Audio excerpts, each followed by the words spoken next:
She was 2 years old.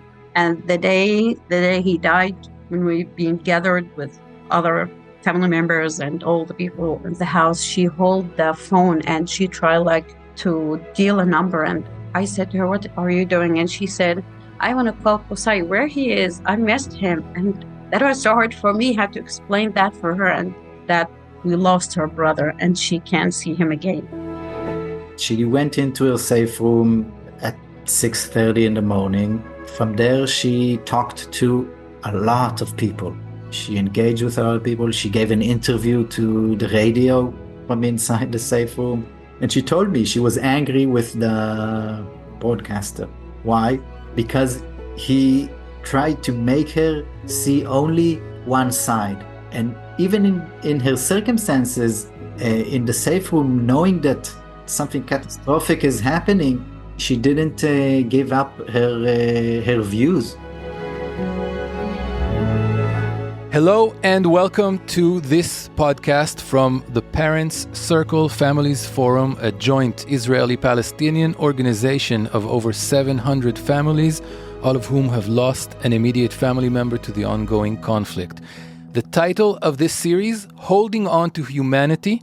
In each episode, we will meet two members of families who lost their loved ones, one from the Israeli side, one from the Palestinian side. Today, we're meeting Laila Al-Sheikh. Hello, Laila. Hello, it's nice to meet you and nice to speak to you. Nice to meet you as well. Laila lives in the Bethlehem area of the West Bank. In 2002, her son, Kusai, only 6 months old, died after Israeli soldiers prevented Laila from taking him to the hospital. Since then, she has devoted her time and energy to ensuring a better, more peaceful future and worked extensively with the PCFF. Also with us today, Yonatan Zeigen. Hello, Yonatan. Hi, Jonathan. Yonatan's mother, renowned peace activist Vivian Silver, was killed in the Hamas attacks on October 7th in her home in Kibbutz Be'eri. She was 74 years old. So, hi, Yonatan and everyone. I know you, Yonatan, because I know your mother. And she's one of my best friends. And that was so hard for everyone who knows her. And, the whole story was so hard for everyone to know what happened to her. And after I heard that you joined the Parent Circle, I thought many times to meet you and to talk to you, but finally we met and we will be together in the United States next month. Mm-hmm. Robbie. Yeah. So happy to meet you. And by the way, I have 5 children and 2 grandchildren. Wow. You have grandchildren. Unbelievably, you look so young, but tell us about your children and tell us about Kusai. One of the most thing that I said to Robbie, she is my other colleagues, when we have a dialogue meeting, sometimes I feel jealous because she have many memories with her son, but I have a short memory with my son. He was clever, he was funny, he tried always to play with his toys, try to discover everything, even if he was just 6 months old. And, when you have children, you start to think about their future and how they will look like and what the things that they want to study. And that short time for me, I love it, but I wish if that was much longer than that. My other children, I have 2 girls and 3 boys. My oldest daughter, she was older than Kusai. She know the whole story. And when I become member in the forum, she refused. And she asked me many times to quit. And it was so hard for me to explain to her why I do this. Because sometimes as a parent, when we have this kind of tragedy, we thought that if we didn't talk to our children about it, it's kind of, we protect them. We didn't want them to be part of this cycle of violence. We didn't want to lose them. And we thought this is the perfect way to protect them. And I discovered that it's wrong. because we should talk to them. Yeah, it's hard sometimes. You try to find the way. And when I really talk to them, not really talk to them exactly, but like 3 years ago, we have the Memorial Day. Maybe we will talk about it later. I was one of the speakers, and I spoke about his story.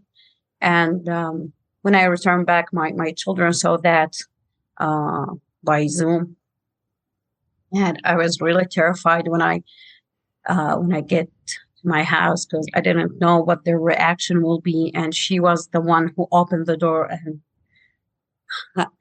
I just looked at her, didn't say anything, and she came forward and she said to me, "Just now I understand why you were doing this, and I'm so proud of you." And she came and hugged me, and I started to cry.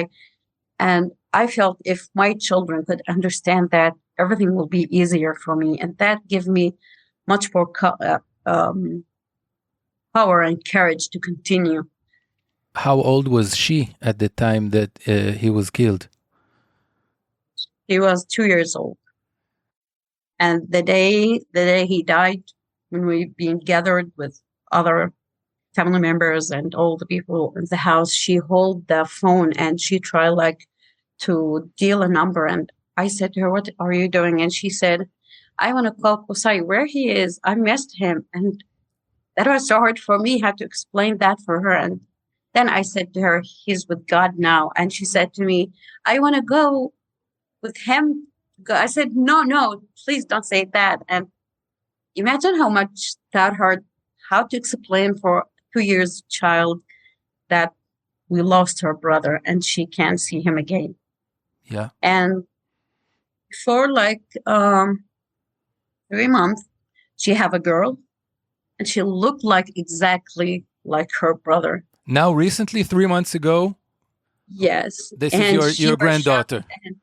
Yes, my granddaughter. And she called me because she have her in Jerusalem, and I couldn't be with her because I couldn't have permission to visit her. And she said to me, "Mommy, she looked like Kusai exactly." And I said, "Oh my God, just please send me a picture right now." And she said, "Wow, it's like God returned him back again to us." And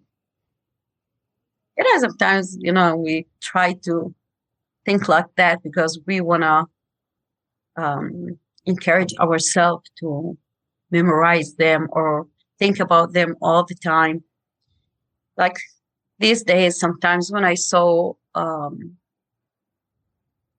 they're not children anymore, but the people who are at his age, they finished their study and some of them start to have their own work. I always think, if he's still alive, how he will look like and what he is doing now. And this is so hard for me. He would have Even been after 22, 20, something like that? Yes. Do you want to, or can you take us back to that day? Do you want to tell the story for people to know? Yeah. At that night, the Israeli soldiers came to our village and they threw tear gas because some problems happened. And after maybe 1 hour or 2 hours, he becomes so sick because, as you know, he was just 6 months. And we lived in a village outside Bethlehem, and the treatment in our village at that time wasn't good enough. So we tried to take him to a hospital in Bethlehem. Well, the Israeli soldiers prevented us because at that time they were the fighters was hide inside the Nativity Church, and they closed all Bethlehem, and they didn't allow anyone to go inside or go out from Bethlehem. So they told us it's a military zone, you can't enter. So we went to Hebron, the next city to Bethlehem. But again, they told us that the main road is closed. So we tried to take him by using rough and long road between villages. And again, for the third time, there's an Israeli soldier stopped us for more than 4 hours, searched the car, searched the ID of my husband and my father-in-law. And I've been really terrified because I think if they ask me about my ID and they find that I don't have it, maybe they will take me to jail or they send me back to Jordan and I will never see my children again. And imagine my son died between my arms. And I thought about that. So many thoughts in my head. So I tried to talk to him in English and explain that our son should be in a hospital as soon as possible. But they start to laugh and they just start to talk between themselves. And after they allow us to move and we reached the hospital, the doctor said it's too late to save his life. And if he's still alive, he will be handicapped. And for a mother, one of the first things that you start to think how you should protect your children. And at that time, I felt I'm hopeless. I couldn't do anything to protect my son. And this is one of the hardest feelings that you could ever have in your whole life. I started to cry like crazy, didn't know what to do to him. And then a few minutes later, they take him to the intensive unit care because his condition became much worse and worse. And at that night, at 5 o'clock exactly, they called us and they said, "We are so sorry. He died." Until today, I felt those words was like a bullet comes to my heart, smash it down for many pieces. I started to cry like crazy, didn't know what to do. And the house was, after like 5 minutes, full of people, relatives, neighbors, friends, people that I don't know even. But for me, I don't care about any one of them. I just care about my son. Then I start to convince myself. When we return back home, I slept in the car and this is just a dream. I will wake up and bring my son back and everything will be great. But unfortunately, that was the truth. But I have a dream that at that night, I saw a white dove came and stand on my shoulder and said to me, "Mama, don't cry. I'm so happy. I know that he's with God and he's happy." But I didn't understand why he came as a white dove. And I couldn't stop crying from that day until today. Every time I think about him or even speak about him, because he's piece of my heart. And next day in the morning, when they bring him back to say goodbye for him, until the moment that they put him between my arms to say goodbye for him, I thought that he's still alive. And they just fly for some reason. And when I take his blanket off, because that was the first time we've been separated, I missed him so much. And when I looked at him, he was very blue and he was very cold. And I thought if I hug him so tight, he will be warm enough and he will go back to life. But unfortunately, they just take him away from me. And I felt that someone take my heart with him from that day. His grave in front of our house, it's not near, but I could see his grave from my house. Many times my husband asked me to go to visit his grave and I refused. I said, I can't go there because if I will go there, maybe I will never come back again. I will stay there because I can't imagine that my son under the ground and he's alone there and I could leave him. And the hardest thing after these 3 days, we spent it in my family-in-law in their apartment, because our apartment above their apartment. When we returned back home, when I opened the door, the first thing I saw his toys, his stroller, and that was so hard for me. And even for maybe 2 weeks, every time I've been in the kitchen or cleaning other places, I heard his voice crying. I went to his bed and I found it empty. And I thought that, or everyone around me thought I'd become crazy. And one day my husband came and he started to take his bed out and we fight. And I said to him, "Why you're doing this?" And he said, "If you will stay like this, you will be really crazy." And we fight. And I said to him, the Israeli take him from me and now you want to take his memories. And I blame him for many things. And sometimes when we filled with hatred and anger, we didn't know how to deal with other people, even the closest persons. And I thought that I'm the only one who lost him, and like his dad didn't care about that. But one day I saw him and he cried a lot, and I blame myself about the things that I told him about, and I apologized for him. And after that, he tried to convince me to have another child for 3 years, and I refused. And one day, the doctor asked me why you didn't want to have children. And I said to him, why I will have them if finally I will lose them?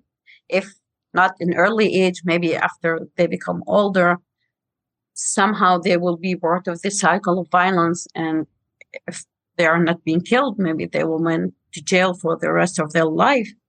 And I don't want that. But finally, we had another boy, and we named him Kusai too. Because even my mother said to me, don't give him that name. This is not good. I said, no, this is the only thing that I want to do, because I want to always remember what happened to him. Every time I call his name, every time I look to his eyes, I don't want to forget that. Thank you. Thank you for sharing the story. And well, I'll turn to Yonatan at this point. And you mentioned the feeling that is common to the two of you of losing someone. And when she says, Yonatan, when she says it's the same thing if you lose a child or you lose a parent, is it the same thing, do you think? Or are there differences? I can't really know because I didn't lose a child. I just lost a mother, but I don't think it's the same. Listening now to Laila speak, I was really heartbroken in a very deep sense. My mother had a full life, and there is something natural, not about the way she died, but about children burying their parents, and not the other way around. But we do, I do believe we share some commonalities of losing a loved one, losing a family member who you feel a unique connection to that is different than any other connection from with other people in the world. And the circumstances of violence, losing it to violence and to senselessness, something that could have been prevented and that wasn't. And I admit that also listening to Laila, I felt ashamed and sorry for our reality here between Israel and Palestine and the power dynamics. Can you tell us about your mother and the work that she did? We know that she knew Laila, and we know that stories like this affected her deeply, and she committed herself to telling the world these stories, right? To be active in the dialogue between the two people. This is what you grew up on. Like this is the way to be. This is the only way to be. Yeah. She was born and raised in Canada, but she came to Israel in 1974 as a part of a youth movement group. And they, back then, they didn't have this clash between being a Zionist and being and believing in a better world and equity and stuff like that. It was different back then. And she came with these ideals and view of the world, and her group reestablished a kibbutz in Israel, and she was always very active. It was a part of her identity. Then we moved to Be'eri when I was 2 years old, and because they wanted a stable kibbutz she formed was falling apart, and she became familiar with cross-border because she was looking at the border. And can you tell people who don't know the region about Be'eri, the location, how close it is to Gaza, what you grew up seeing? Be'eri is about 4 kilometers from Gaza, from from the nearest refugee camp there. And you can see it when you go out to the fields. You look on Gaza, when you're standing on the roof of a building in the kibbutz, you can see Gaza. And there were different periods of time where Gaza wasn't such a distant thing. It wasn't so closed. In the 90s, she started running an organization that had a lot of projects in Gaza. Encounter groups and economical projects and civil society training and stuff like that. So she had colleagues there and friends there. And that, when I was there, she took me to visit her friend. And she also worked with people from Gaza who would come to Be'eri, right, to work in the kibbutz. Well, that was when in the beginning of the 90s, she ran the construction department of Be'eri. So there were workers from Gaza who would work in construction in Be'eri. And I remember them like uncles. They became very integrated in the community. Not only because of Vivian, they really, after they couldn't come to work anymore, Be'eri, the community kept on raising money for them I don't know, maybe even till October 7th. Did Vivian, your mother, was she an optimist? Was she one of those people that was all about, I'll keep doing the work, I'll talk to the people, I will make peace, it will be good here? Yeah. I would tease her, because she never stopped. She ran the organization for 15 or 17 years. And she never thought about living in another place? No. And then after she retired, I thought maybe she'll rest and knit sweaters for my kids. but she never stopped. And I would tease her and say, what are you burning yourself on something that has no prospect? And she would say, what do you mean? It can happen tomorrow. We just have to continue the work. And if we don't do it, then it certainly won't happen. Do we know about your mom on October 7th? Did her life's work and did her experience in any way shape her reaction to what was going on? Did she talk to people? What did she try to do? Do you know about her last day? Yeah, I was with her on the phone through that morning.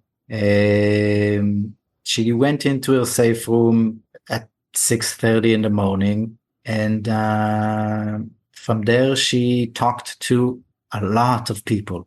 She wrote a lot of people. She engaged with a lot of people. She gave an interview to the radio from inside the safe room. And you listened to the interview, and she told me she was angry with the broadcaster. Why? Because he tried to make her see only one side. And even in her circumstances, in the safe room, knowing that something catastrophic is happening, that the people outside want to kill her or want to take her. She didn't give up her views, her way of analyzing the world. And she tells them, you know what? Let's wait. If I get out of here, if I survive, then we'll have a complex and deep conversation about two sides or one side. And the way we talked through the morning, a lot of humor and the ability to recognize the situation. There was some point I heard the gunshots and yelling outside of a window, and I asked her, so what's the protocol? What do we do in a situation like that? Should we say goodbye now? And I'll tell you, you had a full life and I love you and you can go in peace, or do you want to stay in line and I'll be with you till it's over? And she said, and she was able to, first laugh and then say, no, let's say goodbye. And we did. And afterwards we continued to write each other through WhatsApp until until she wrote me that they're inside the house. And that's it. I wrote her, I'm with you. She wrote me, I feel you, and that was it. And for a time, you believed, or you were told that she was taken, not killed? Well, there wasn't a body to begin with, and the phone was geolocated in Gaza. So the assumption was that she was taken. But there wasn't a body because the house was burnt down completely. So it took them more than a month to find her remains in the house, in the safe room. So there was more than a month, a period when we were sure she was a hostage, that she was in Gaza. That was a very intense period of time. And I remember going to funerals of members of Be'eri because so many people have died.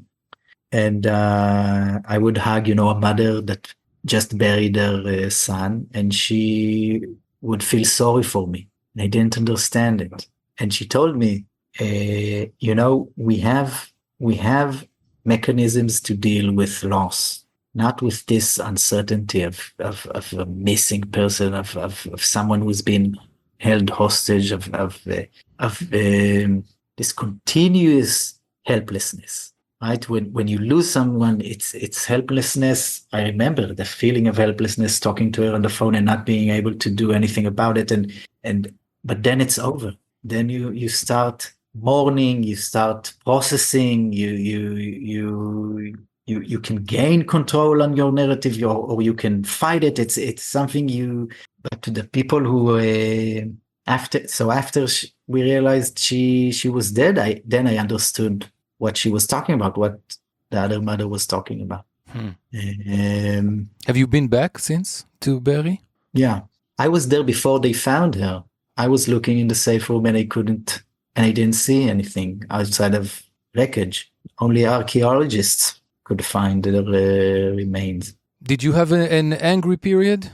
Sometimes I feel guilty for not being angry, but I can't say I had an angry period. I'm sad, I'm frustrated, I was helpless. Maybe I'm angry, in the communal sense about, the human species, of us doing this to ourselves all the time. Because war is usually, it's circumstantial. It's not fate. It's not something that has to happen. So I can get angry about that, about our choices. But in the personal sense, I don't think about the man who came in to her house and killed her. I don't think about him personally. I don't think, I know that it wasn't a person trying to kill my mother. We are all victims of these circumstances, of this ongoing violence and ongoing dehumanization. And immediately it was clear for me that the way for me to heal and the way is to try and shape the reality around me. So this kind of man won't feel he has to come into my mother's house and kill her. How much time passed until you started being active in this way? And I imagine you were thinking, or you were hearing your mother's voice when you took upon yourself to be so active in these kind of things. Yeah, it was pretty immediate for me because I came into it. With established views about the situation. I didn't change the way I see things after October 7th. I just changed the way I act in the world. And after October 7th, I felt this urgency and a responsibility to not give in to just, I'm just going to raise my kids, make money, live life as if life is sustainable, as if we can continue just living life beside occupation and conflict. And sadly, I received this status of being bereaved. And I felt it comes with a responsibility, with a role to utilize it in order to promote change.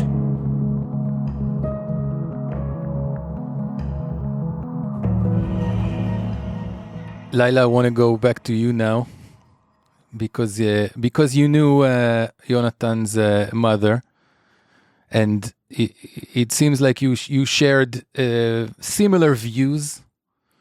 And I want to ask you what today, what are you hearing when you share your views with your community, people around you? Are you considered, many people think of Vivian or people like Vivian, oh, they're crazy. There's no chance for peace. There's no chance for their activism. Do you face that kind of people saying things like that to you? First of all, I want to say to Yonatan, I'm so sure that Vivian is so proud of you. And I know how much she will be happy to know what he's doing now, because she's always loved her life to do something like that. In my community, it's become much harder after the 7th of October to speak about peace. It was before, but it's now become much more difficult. Like, a lot of people came and they said to me, is this the peace that you talk about? Is those the people that you want us to have peace with them? And some of them, they called me traitor, and some of them, they said that I make normalization. So it's not easy when you've been under occupation to deal with this kind of situation, especially after the genocide which happened in Gaza now. Like, every 2 minutes we have like urgent news that there's a few people killed and they demolished a house and they arrested and many things come in every 1 minute. So sometimes I think I can't blame anyone about how they think about it, because this is so hard to think about or to understand, because everyone in the West Bank, or even the people who live inside Israel, the Palestinian who have Israeli nationality, all of them, they have relatives in Gaza, and they feel sorry, and sometimes they feel angry about losing. Like, we have many family members in our organization. They lost, like, one of them, he lost 18 family members. And one of our friends, she lost the whole family of her sister, like even the grandchildren, even the wives, the husband of the family. And it's still hard, but in our organization, we believe that whatever happened, we should continue, because these the times that we should work harder, not just when everything be quiet, we should just work together. No, this is the most important time that we should put our hands together and try to work much harder to convince other people. This is the way. Like, sometimes when I spoke about Vivian after she had been killed, and I told them how much she helped the Palestinians to go out from Gaza and to help them to go to to hospital inside Israel, and how she put her life all the time for this kind of work and encourage everyone all the time. Like, once I have a fight with another woman, and she said to me, it's not a fight, but we like have an argue. And she said to me, please just listen and understand why she said that. Not everyone had the same thoughts or the same way to think about, and you will face many kind of people in your life. So you should take that deeply and think about it, and don't be angry. This is one of the most important thing that I learned from her, and helped me really in my community too, to convince people. Like, when we start to talk about the war and what's going on, and I said, so now after the war will end, what will happen to those people who lost their, like children in Gaza, who lost their houses, who lost their parents? What will happen to them? Think about the same inside Israel, about the children who lost their beloved ones, like their mother, their father, their family member, how they will think about. This is not the life that we want to our people or even to the Israeli cause. God created us to love each other and to live, not to kill each other. And it's not easy because we like swim against the tide. Mm-hmm.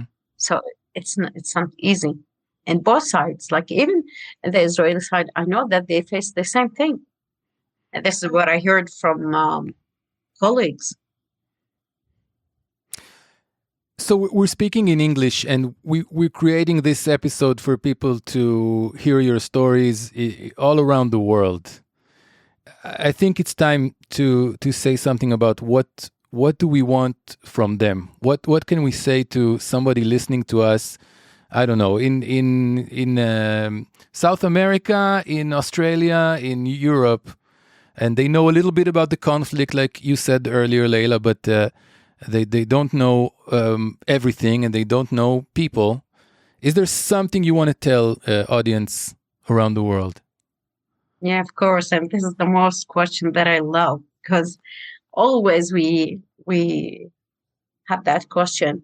And I always tell them that after you listen to our stories, please try to tell that to your community, to your friends, to your family, to tell them, because all the world now start to be involved in our conflict.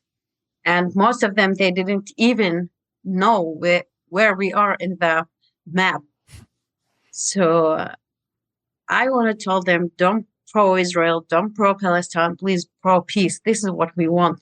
And if they could convince their politician not to send weapons, this is not what we need, but if they use all that billions to create life, to create peace for both sides, this is what we want. This is what we need. And I know that the politician will never care about me or about Yonatan or about anyone. They just care about what they want, about the position that they want to get or the money that they want to, but they will never think about how we live our life, what we suffer daily from this occupation. And Yonatan, you said you didn't suffer from this occupation. No, you suffered from this occupation too, because what happened to your mother because of this occupation.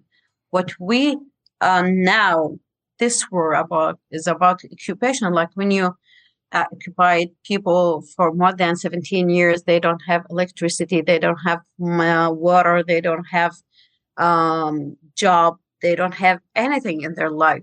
So imagine to live life like that. I don't say that I agree what happened, but this is the natural thing when you be under all that stress and you don't have anything to lose. You will do everything you think. And the last thing that I want to say, that our children, our grandchildren, and we also deserve a normal life. They deserve to live like other people on this planet, to feel secure, to feel free, to feel happy. But imagine, like in this world, my youngest daughter, she's 8 years old.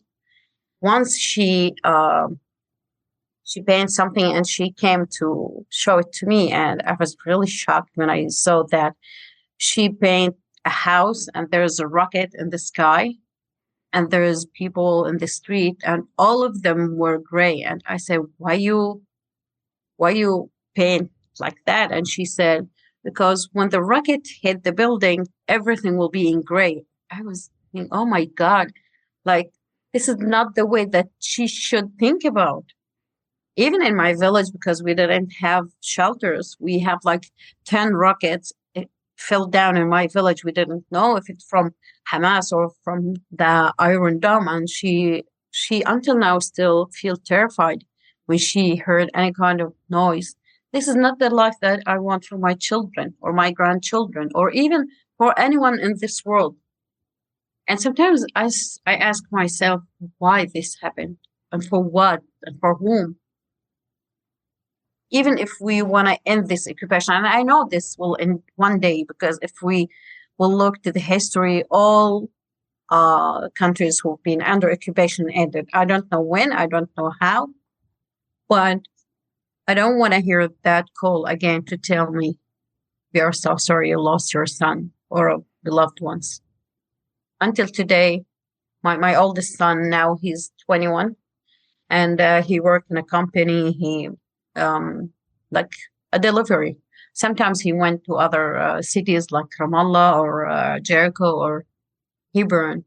And I called him, I don't know how many times in a day to ask him if he's okay. Like a month ago, he'd been in Hebron and there's an attack between a Palestinian and a settler.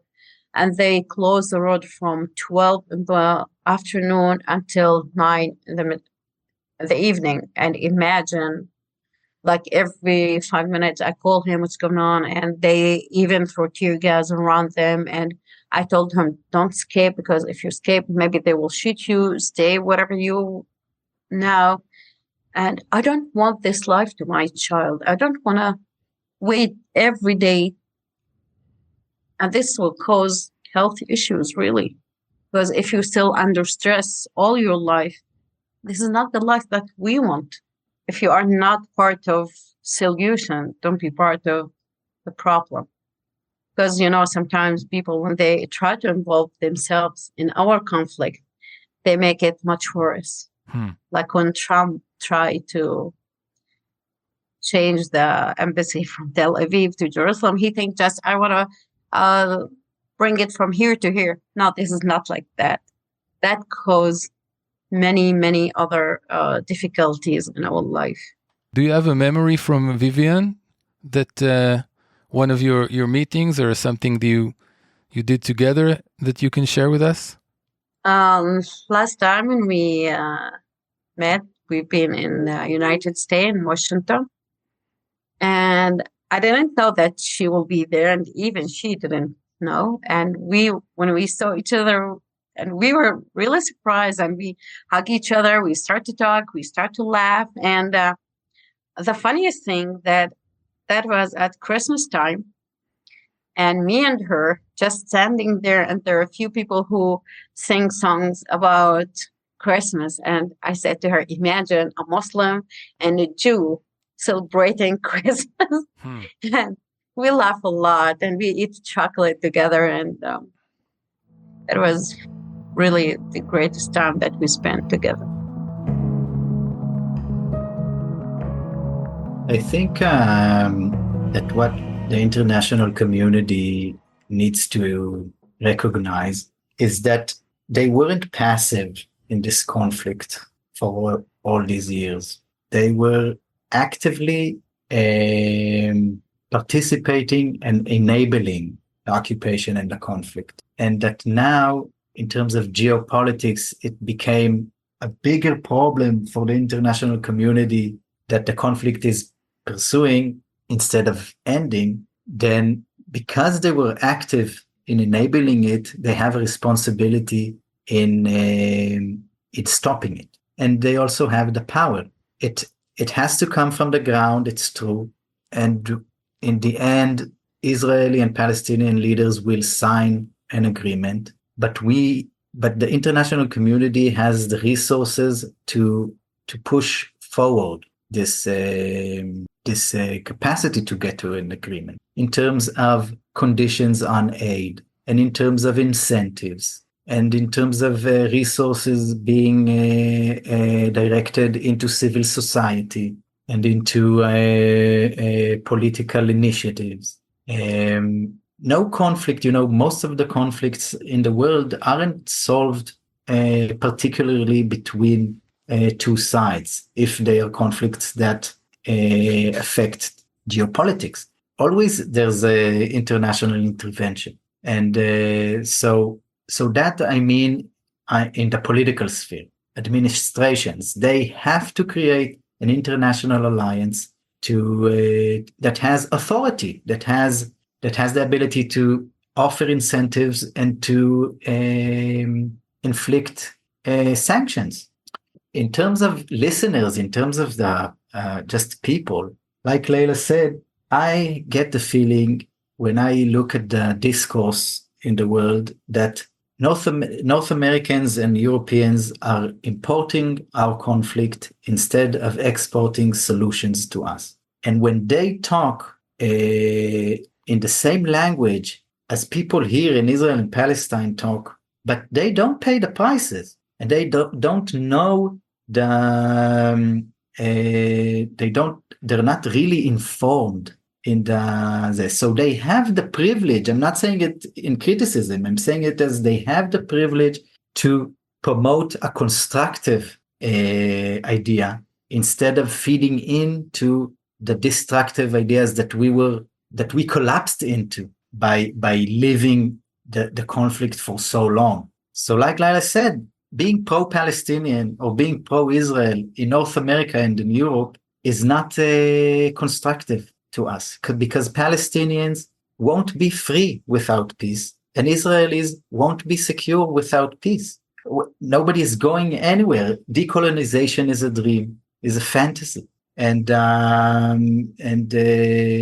complete right of return is also a fantasy. It's something we need to start imagining our shared future here in a sustainable way that ensures freedom and security for both peoples. And the only way to do it is to accept the fact that both peoples will continue to share the land. So we need legitimation, and we need the outsider to help us imagine that story and to pressure their administrations to offer us an anchor to hold on to. Offer political actors in Israel and Palestine to say, here, the international community is offering us a package, and we're going to take it because it's going to create a better future for all of us. Instead, they're just adding fuel to the fire. Yeah, and I'm not saying they shouldn't demonstrate. I think demonstrations are very powerful.